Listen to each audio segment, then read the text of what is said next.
Hello students, welcome to Make It Simple YouTube channel. Today we are going to see about the structure of the heart. Whenever we talk about the organs, we should know where it is located and how it is protected. First, let us see about the location. It is present in the mediastinum. That is present in between the lungs. The space in between the lungs is known as mediastinum. There only the heart is present. Actually, it is present in the middle, but it is tilted towards the left side. Then we will see about the shape of the heart. Here it is blunt cone in shape and then clenched fist. That means it is like that. If you close your fist like this, that is the shape of the heart. Then we will see how it is protected. It is protected by pericardium. Peri means outside.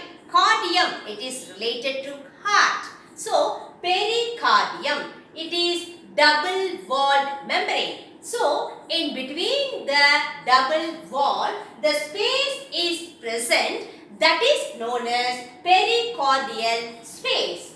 Then, in that space is filled with pericardial fluid. Actually, this fluid protects the heart from mechanical shock. Then, when we see about the weight, it is in the male, that is from 280 to 340 grams in weight. If you see in female, it is from 230 to 280 grams. Now, let us see how the internal structure of the heart. Actually, here the heart, it has 4 chambers. The upper chambers are known as atrium or auricle. Actually, here, see, I said it is protected by pericardium. Then, when we see the atrium, this is the right atrium and this is the left atrium.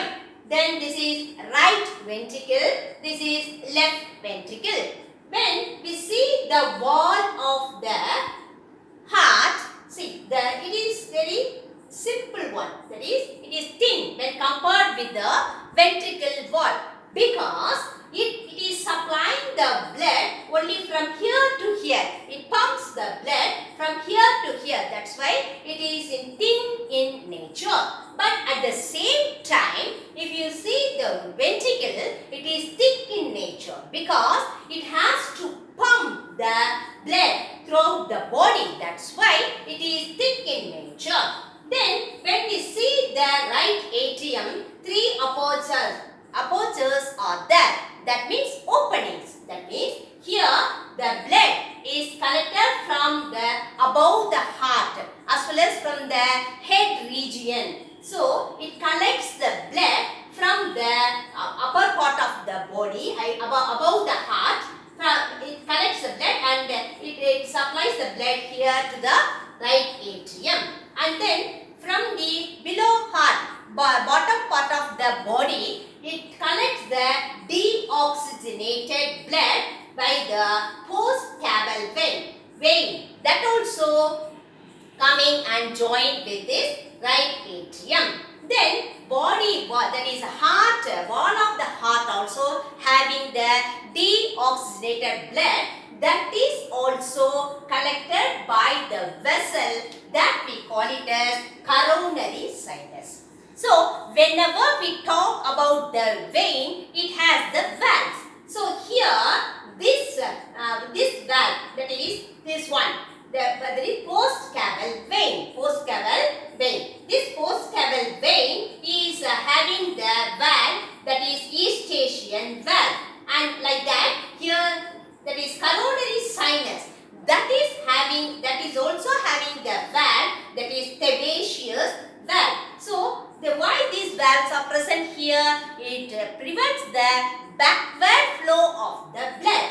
But at the same time, this precaval vein doesn't have any valve because it is arranged in such a manner there won't be any backward flow. So the deoxygenated blood is collected by these veins and it is supplied into the right atrium.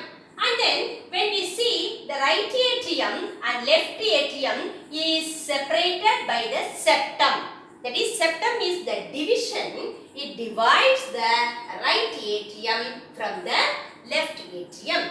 Then you can see a small scar-like thing is present in the interauricular septum, that is fossa ovalis. That is, when it is in embryo stage, this scar, that is, opening is there in the septum. So the right atrium blood is supplied into the left atrium. So the mixing up of the blood is there. But we may think why it is happening like that. Because the baby is not collecting the oxygen from its own lungs. It won't collect the oxygen from its own lungs. Instead, it collects the oxygen from the mother only. So first, before birth, the embryo is having the hole in the septum, but when after the birth of the child, at that time it is closed. So the scar will be there, that we call it as fossa ovalis. And then that is here, the right atrium as well as the right ventricle is divided. Actually here opening aperture is present. That aperture is guarded by tricuspid valve. We can see here flaps, that is tricuspid valve. So these valves are connected to the caudate tendonae here. Caudate tendonae, that is nothing but the tendons-like structure. Tendons-like structure. It is connected with the papillary muscle. So the valve's movement is controlled by this caudate tendonae. And then you see that at the same time here the left atrium and the left ventricle is also having the aperture. It is guarded by bicuspid valve. That means it has two flaps. So these valves also controlled by the caudate tendonae. It present over on the papillary muscles. Then we can see here.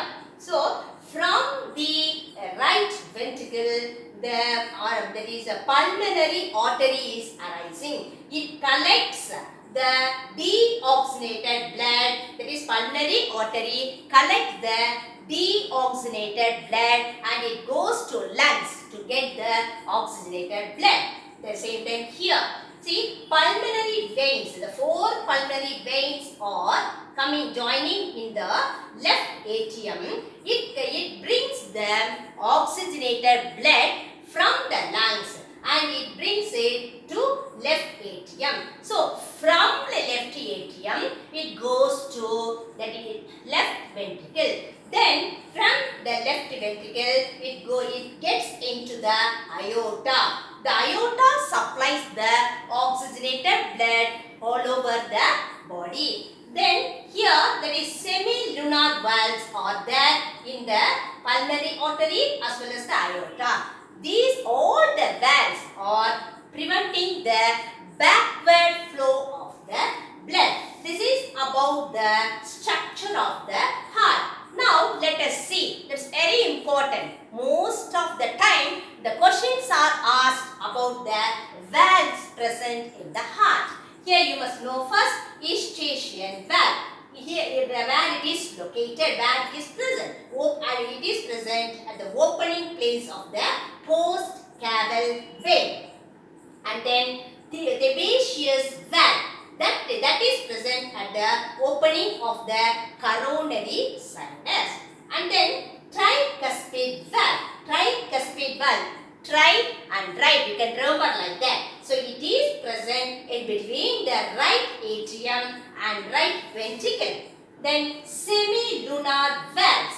It is present at the base of the arteries. That is, semi-lunar valves are present in the pulmonary artery and aorta. and then mitral valve. The mitral valve is otherwise known as bicuspid valve. Two flaps are there. So it is present in between the left atrium and left ventricle. Now let us see about the blood vessels. The two kinds of main blood vessel is there, and then we will see now the blood vessels. See, arteries. These arteries are, we can remember like that. It takes blood away from the heart. So A, you can remember like that. It takes blood away from the heart. Always it takes oxygenated blood except pulmonary artery. And then these arteries are divided into arterioles. These arterioles, the oxygenated blood is taken by the arterioles, and these arterioles is given the blood to the capillaries. These are the simple, it is made up of with simple epithelial cells, that is thin walled one. Then capillaries are supplying the blood to the venules. The venules are joining and form the veins. Veins always carrying the deoxygenated blood except pulmonary vein. The arteries are thick in nature when compared with the vein. Veins are always thin in nature. And also we must remember one thing. The veins are having valves. You can remember V, valves like that. A, away from the heart, like that you can remember. The questions are based on this only. So these are all about the structure of the heart and blood vessels. Next video, we will see about them how the heart will work. Yes, thank you.